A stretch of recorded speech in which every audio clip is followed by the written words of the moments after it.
This is more of a vent post than a story.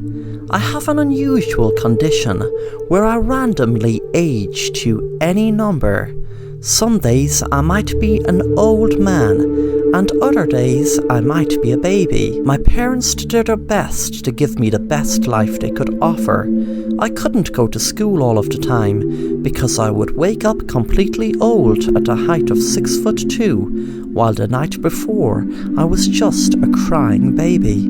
There are times I would wake up at the right healthy ages, from 15 to 45, and that's just my opinion. My dad would promise me to take me somewhere fun as I was a child. Then the next day I would age up to an old man again, and all I wanted to do was watch the news. I wish I could just age in order like everyone else. I don't care if it was young to old or old to young, because random aging is just terrible. At the moment you could be at the prime age of being in your 20s, while the next day you could end up as a crying baby again. People found me as a crying baby on the street, and also as an old homeless man on the bench who was nearing to death. I just want to be normal. Many different types of people like me at different ages. Mothers or women who want to become pregnant like me as a baby, while old folk like me when I am old, and the present generation like me in the prime ages of being in my 20s, 30s and 40s. I was once kidnapped as a baby, and then the kidnapper let me go a day later, as I ended up aging to a man in my 30s. A day later I found myself in an old people's home, as I had randomly aged to an old man in my 90s. Then a day later I walked out of the old people's home as a rebellious teenager.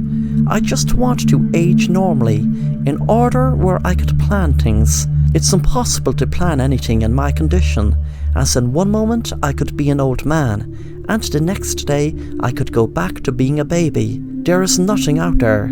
If this is depressing, then I am sorry.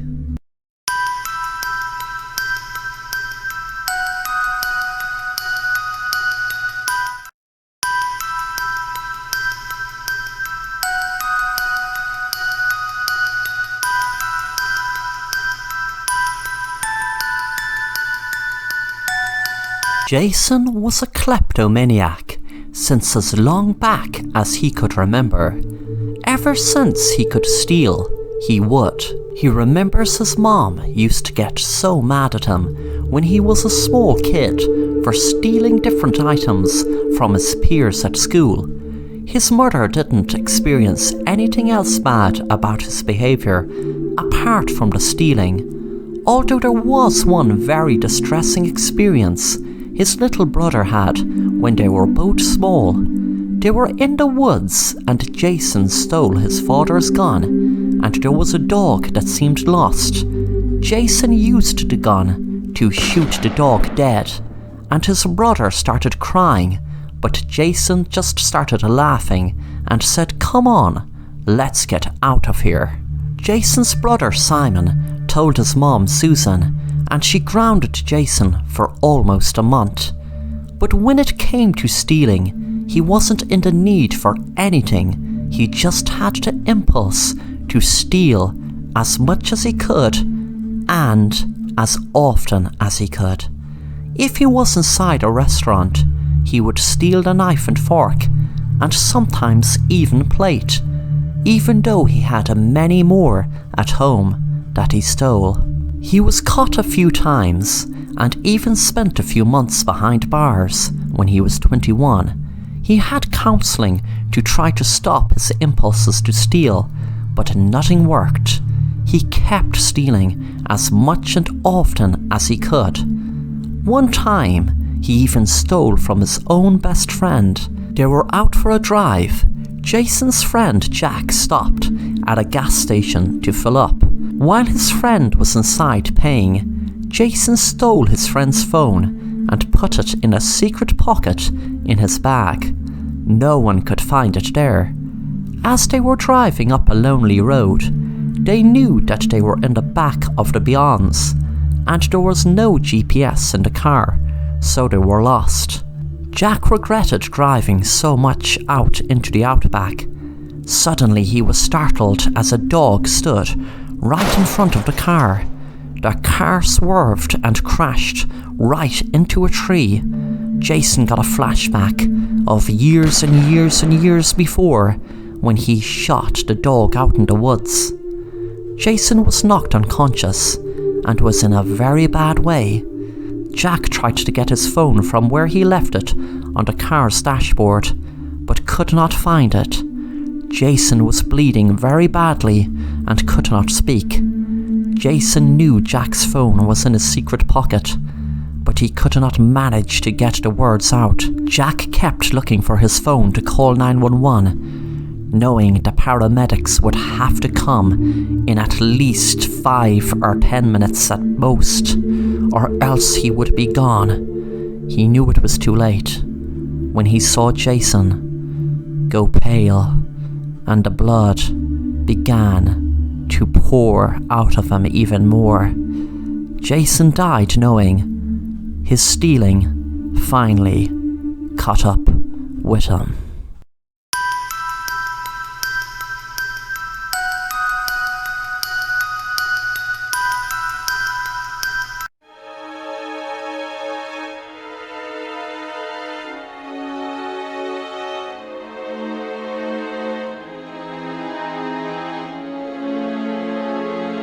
David was a host of a mystery dinner night.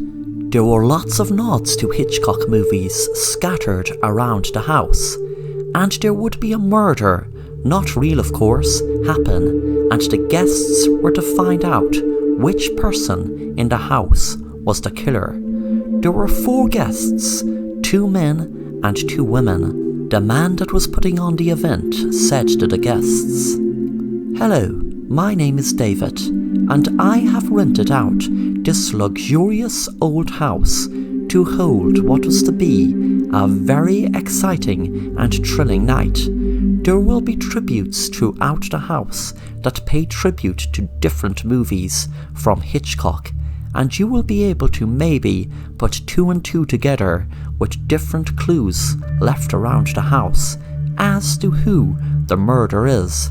We will be starting the night with a brief introduction by the man himself, who is played by the winner to play the role of Alfred Hitchcock, who is Eugene, who I must say strikes an uncanny resemblance to Alfred Hitchcock himself. I had auditions from lots and lots of different people, but I'm sure Eugene will play the role of Mr. Hitchcock perfectly himself. I must let you know that Eugene, or should I say Alfred, knows who the killer is, so maybe you can try to play friends with him to try to get information out of him. He isn't going to spill the beans, of course, but you never know. If you're that clever, you might be able to get information out of him that he doesn't even realize he is giving. From here, friends, I introduce you to Mr. Alfred Hitchcock. Eugene stood in front of the 2 men and 2 women. They were very surprised by how Eugene had looked like Alfred Hitchcock. He spoke. "Hello, ladies and gentlemen, and welcome to this amazing Alfred Hitchcock mystery murder night. We will start the night with a very tasty meal, and things will get very exciting very soon. You will be able to find clues and different items around the house that will have a link to different movies from me, and they might be a link to the murder, or maybe not. It is for you to decide. Enjoy the evening, everyone." Both couples sat down and enjoyed their meal. It took them about an hour to have the starter and main course and dessert gone. Right then, Alfred came out again and said, "Okay everyone, explore the house, find the body, and solve the murder. And as ye know, before even coming here, the winner will win £10,000. And I know ye are 2 couples, so ye can have that money if ye so choose with your partner. Good luck everyone." Both couples walked around the house. One couple was Matt and Susie. They entered a room with a curtain and a rope hanging on the wall, and both realized it was a reference to Hitchcock movies, The Rope and Torn Curtain. But there was no body, so they didn't see any other relevance to it. The other couple were Sharon and Michael. They entered a room where there was a wheelchair and a camera by the window. Instantly, they knew it was a reference to Rear Window. They were expecting to see a shower with blood on it as a reference to Psycho somewhere in the house, but Mr. Hitchcock's most known movie, Psycho, was nowhere to be found. There was a person walked into the room and the couple jumped. It was a man who said, "Hello, sir and madame. I am the butler in this house. If you would like me to assist ye in any way, please just ring the bell that is placed in the hall by the telephone." A woman had entered the room, and when she saw them, walked back out. A few minutes later, they heard a scream from the window and ran over to look. To their surprise, they had seen the woman who had just been in the room earlier had ran away from a body. The shock came to them when they had told Alfred, and he had looked with shock, knowing that wasn't the fake murder planned for their mystery murder night. When they went down to investigate, they both realized that the dead body was actually real. The body was of the butler. A couple of minutes later, Eugene rang David, and David rushed outside. He looked shocked. Michael told him that it was a woman who had murdered the man. They saw her running away. David froze and said, "I know who the killer was." They all looked shocked and asked who. He took out a knife and stabbed the couple, and turned to Eugene. "Mr. Hitchcock, do you think I would forget a reference to your movie Psycho? Let me introduce you to my character. My name is Norman Bates. Now you can leave, as I don't want to hurt you, but just to let you know how well I planned the twist. The killer was Mother." Eugene ran and ran, knowing that the host of the party was a real killer, believing he was Norman Bates, and also was dressed up as his mother, who was the woman who killed the butler and couple. A few minutes later, after Eugene rang the police, they arrived to see the other couple dead in a room full of birds, eating them.